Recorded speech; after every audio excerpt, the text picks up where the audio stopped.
Oke, Assalamualaikum warahmatullahi taala wabarakatuh. Kita kedatangan satu tamu, satu video, dimana artinya mengejar kesucian adalah pangkal daripada kemunafikan. Nah, ini adalah sebenarnya kata-kata yang sifatnya sindiran, dimana Islam lalu mengekang hingga kemudian karena kekangan Islam ini terhadap adat dan budaya ataupun sifat alamiah daripada manusia, itulah yang membuat manusia menampilkan dirinya yang lain. Artinya menampilkan topeng di depan semua orang bahwa dirinya adalah suci, padahal dia menyimpan kemunafikan. Maka inti daripada pembahasannya, soleh itu pangkal munafik. Oke, tanpa kita perpanjang, mari kita lihat videonya teman-teman, lalu kita kritisi setiap statementnya. Kita terperangkap dalam kemunafikan. Kemunafikan bukan sekedar pura-pura baik ya, melainkan muncul sebagai konsekuensi dari upaya mencapai kesalehan yang tidak manusiawi. Karena manusia itu bukan makhluk yang bisa selalu tenang, selalu damai, atau bersih dari dorongan-dorongan emosional. Oke, dia ingin mengangkat dari satu fakta kesolehan. Kadang orang karena mengejar kesolehan ini rentan akan menampilkan kemunafikan. Kenapa dia mengejar soleh? Contoh, identik misalnya kayak pakaian kita ya, pakaian misalnya identik orang yang soleh berpeci, bersarung dan semuanya. Yang itu menentang daripada sifat natural alaminya manusia yang tidak mau dikekang dengan fashion yang seperti itu. Lalu akhirnya karena terbeban dengan pakaian, maka terbebanlah dengan sikap, yang sikap itu dimunculkan, divisualisasikan di depan mata orang seakan baik, akan tapi dalam hatinya menyimpan keburukan. Nah, itu statementnya. Oke, simak lagi, nanti kita jawab. Seperti rasa marah, iri, takut, atau bahkan ya dorongan untuk berbuat hal-hal yang dilabeli dosa gitu. Ketika kesucian dikejar dengan menekan sifat-sifat alami, dalam arti sifat-sifat yang alamiah ada di manusia gitu, untuk cenderung melakukan hal-hal yang kita labeli dosa, itu mereka jadinya akan membangun fasad gitu, akan membangun tameng, membangun citra palsu yang berlawanan dengan realitas batin mereka gitu. Bisa dengan menutupi. Intinya dia sedang menggeneralkan, mensemuakan semua orang itu ketika dikekang dengan kesolehan ataupun pakaian yang sifatnya soleh, ya, itu sebenarnya dia mengkhianati naturalnya manusia yang sebenarnya mereka nggak mau. Berarti dibilang segala orang yang soleh itu sebenarnya mereka nggak mau kayak gitu. Menggunakan pakaian atau kata-kata manis atau jabatan atau apapun ya, ini bisa kedoknya bisa apapun gitu. Nah, kenapa sih mengejar kesucian itu bisa berujung pada kemunafikan gitu ya? Kenapa malah potensi menjadi munafik itu lebih tinggi? Karena satu ya, karena standar yang tidak realistis. Standar yang gak realistis melahirkan kepalsuan dalam banyak sistem moral dan keagamaan. Ada tuntutan agar manusia mencapai keadaan yang mendekati kesempurnaan gitu. Misalnya yang saleh banget nih, nggak pernah marah, nggak merasa iri, nggak tergoda, nggak boleh punya keraguan. Tapi kan kenyataannya manusia punya spektrum emosi yang luas ya. Misalnya kita secara alamiah bisa merasa marah karena ketidakadilan, atau bisa marah karena hal yang remeh, misalnya hal yang tidak penting gitu, atau kita juga punya rasa iri karena membandingkan diri dengan orang lain, kita punya rasa ketakutan akan masa depan atau ketidakpastian, atau bisa jadi juga kita sebenarnya punya keraguan atas hal-hal yang idealnya kita yakini tanpa pertanyaan gitu, tanpa keraguan apapun. Nah, seakan-akan dia ingin memunculkan sistem pikir bahwa Islam ini mengekang manusia sebenarnya. Contoh ketika Islam mengatakan wa may yattaqillah yaj'alhu makhraja, bertakwa kepada Allah jalan keluar akan ada. Maka seakan-akan dalil yang seperti itu, kembalilah kepada Allah, Allah akan jaminkan hidupmu, itu menentang psikis dan emosional manusia. Di mana manusia rentan emosi, di mana manusia itu rentan marah, di mana manusia itu rentan memikirkan masa depannya di antara pasti dan tidak pasti. Lalu contoh ya, kita hadapi dengan sebuah kasus hidup kita belum jelas, apa yang akan kita makan, di mana kita akan tinggal.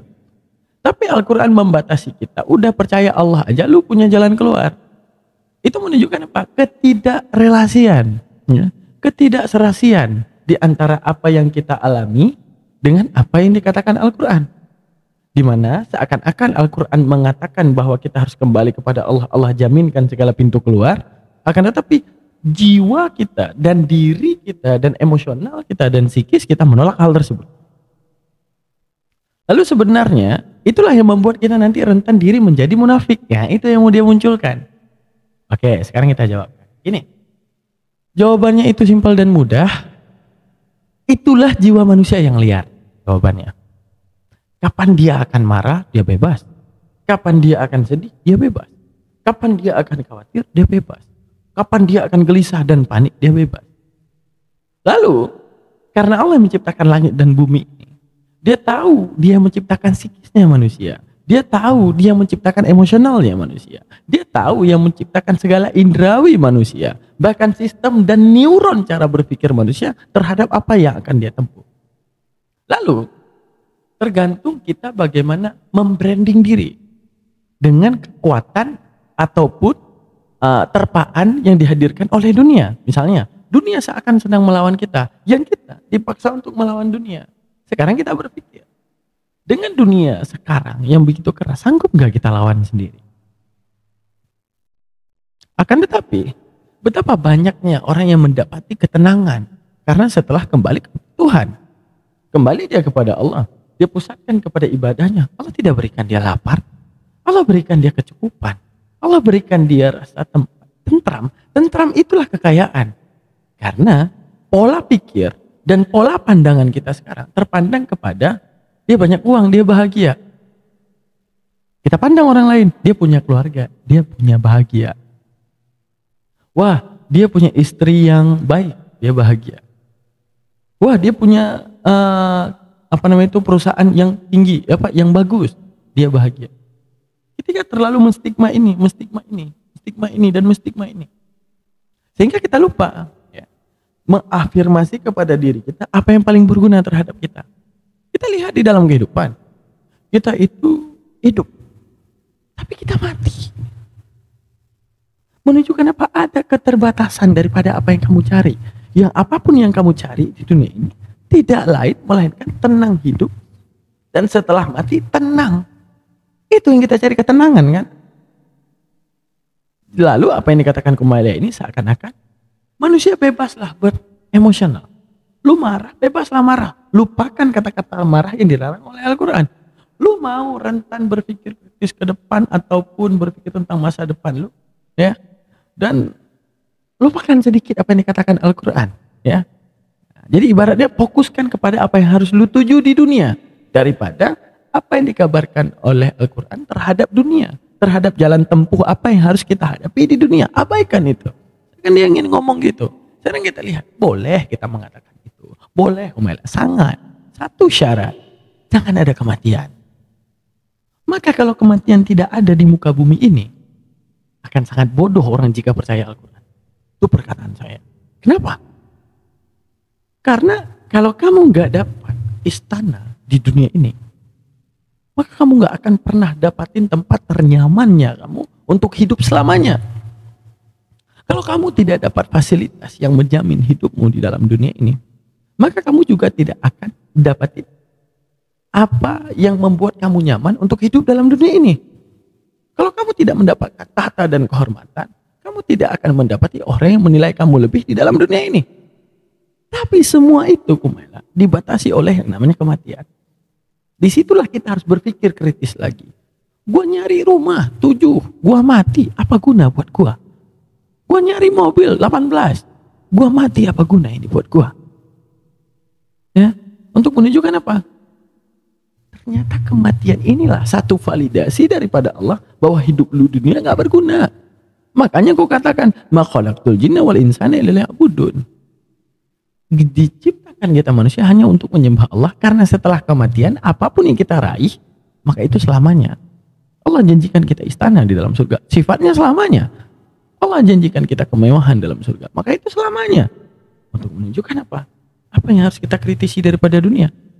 Seakan misalnya contoh nih, Kita udah punya project plan yang sangat bagus. Kita mau bangun satu branding yang kita pasti goals dan kita bakal kaya. Kita bangun nih, rekrut anak buah, rekrut staff, rekrut project marketingnya, semuanya. Kita udah bangun perusahaan, bangun company, dan dikit lagi mau goals. Begitu hampir tanda tangan surat, Allah berikan kita kematian. Apa guna? Apa guna project managering? Apa guna segala staff-staff yang telah kita bangun? Apa guna segala manusia tadi yang kita kumpulkan hanya untuk menggapai mimpi kita tadi? Sedangkan kita, Allah cabut, hilang. Lalu penyesalanlah kita. Setelah kemudian kita membuang waktu kepada sesuatu yang tidak berguna. Untuk menunjukkan apa? Adanya kematian inilah pembatasan terakhir kepada kita untuk tahu hakikat daripada dunia ini tidak penting. Itu. Jadi kesolehan yang mengekang manusia agar dia dikekang dengan pribadinya. Contoh gini. Ketika orang dikekang dengan pakaian yang soleh, maka paling kurang, sekalipun dia menyimpan kemunafikan, paling kurang dia telah berbuat baik di depan orang karena pakaiannya. Wah, aku seorang ustadz nih. Aku seorang ustadz nih. Tidak mungkin aku menghina agamaku, itu rintanitas daripada manusia. Manusia itu takut untuk menghina agamanya. Walaupun setelah itu dia berbuat keji di rumah dan segalanya, wallahu a'lam, setidaknya pernah berbuat baik. Sekarang kita abaikan hal tersebut. Daripada fashion kita misalnya seperti kamu yang tidak berhijab, di mana Allah memerintahkan wanita itu untuk menutup dirinya daripada kejahatan mata lelaki. Bagi kamu, ini adalah satu pencapaian yang mengekang manusia. Ini adalah satu afirmasi yang mengekang manusia. Padahal saya Sumaila baik kok. Saya ketemu anak yatim baik kok. Saya ketemu sama ini baik kok. Saya baik kok. Ini bukan untuk menentang saya bisa berbuat baik di dunia. Benar, saya setuju. Tapi satu yang mengekang kamu untuk melakukan dan mengafirmasi diri dan mempersiapkan diri untuk sesuatu yang lebih berguna, kamu kurang. Oke? Misalnya di dalam penghakiman Tuhan, kenapa Kumaila kamu tidak pakai jilbab? Ya karena aku manusia, karena aku natural, ya. Dimana aku bagaimana akan mengikuti segala perintahmu Tuhan, sehingga kemudian aku menentang diri aku sendiri yang aku nggak mau. Aku nggak mau pakai itu. Aku mau terlihat bebas seperti ini. Kalau ditanya Tuhan, bukankah itu perintahku? Ya, tapi kan aku manusia Tuhan, aku pengen bebas dan segalanya. Emang dunia punya lu? Emang setiap nafas yang kuberikan itu lu hirup dengan kekuatan lu sendiri? Ya, emang fasilitas yang ada di dunia tidak lepas daripada kuasaku, itu milik lu. Itu menunjukkan apa? Lu gua ciptain buat ngejar nih di alam sekarang nih. Ini lu nggak mati-mati lagi. Lu gua azab juga lu nggak mati-mati lagi di sana. Untuk menunjukkan apa? Segala pertentangan yang kamu buat di muka bumi ini kamu harus bertanggung jawabkan. Untuk menunjukkan apa? Adanya kematian adalah satu proses kita berpikir bahwa segala sesuatu ini masih banyak hal yang harus berguna kita lakukan untuk sesuatu yang sifatnya kekal, yaitu di alam surgawi ataupun di alam akhirati. Terus kita pikirkan. Ya. Jadi kesolehan itu benar mengekang emosional manusia. Ketika mau marah, seorang ustadz, gimana aku akan marah? Bagi Kumaila, ini mengekang seorang diri dia untuk mengapresiasikan dirinya, nggak bisa. Maka ujung-ujungnya segala sesuatu yang kamu simpan itu munafik. Karena kamu mengkhianati diri kamu sendiri. Tidak. Justru itu sistemasi daripada Allah. Contoh, maksiat, sholat jalan terus. Maka ujung-ujungnya maksiat yang kamu lakukan, kamu sholat. Maksiat, sholat. Tetap tegakkan sholat. Ujung-ujungnya kamu akan sadar. Aku sungguh malu melakukan maksiat tersebut. Sedangkan aku selalu bertemu Allah. Ujung-ujungnya, pelan-pelan sholat itu akan membebaskanmu daripada maksiat yang kamu lakukan. Sama seperti pakaian. Sama seperti kekangan Islam. Allah mengekang kita dengan segala syariat agar kita keterbebasan daripada segala sesuatu yang Allah tidak sukai. Yang dikekang oleh syariat bukan menjadikan kita diri seseorang yang munafik karena melawan daripada psikis dan emosional apa yang kita ingin sebagai manusia. Itu jawabannya. Sekarang tinggal pikir, lu setelah mati mau jadi tanah, kalau nggak ada Tuhan berarti lu aman. Atau lu setelah mati lu akan dimintakan pertanggungjawabkan. Kalau sudah aman, itu saja. Oh, andaikan Tuhan tidak ada, Anda aman. Kita hanya berdebat di muka bumi ini tentang sesuatu yang tidak ada. Fine. Tapi kalau Tuhan itu ada, apa yang Anda siapkan? Saya hari ini telah menyiapkan. Ya Allah, aku ini sedang membantah mulut najis ini yang mengatakan bahwa dirinya lebih bebas daripada engkau mengekang dirinya untuk kembali kepada engkau. Maka saya telah mempersiapkan ini di alam pertanggungjawaban nanti. Kalau Tuhan tidak ada, kita berdua aman. Tapi kalau Tuhan ada, persiapkan diri Anda. Oke. Sekian dari saya, dari Almatic Direction. Nah, kita tutup untuk hari ini dengan segala kesimpulan. Terima kasih banyak teman-teman. Saya akhiri. Assalamualaikum warahmatullahi taala wabarakatuh. Orang yang tertipu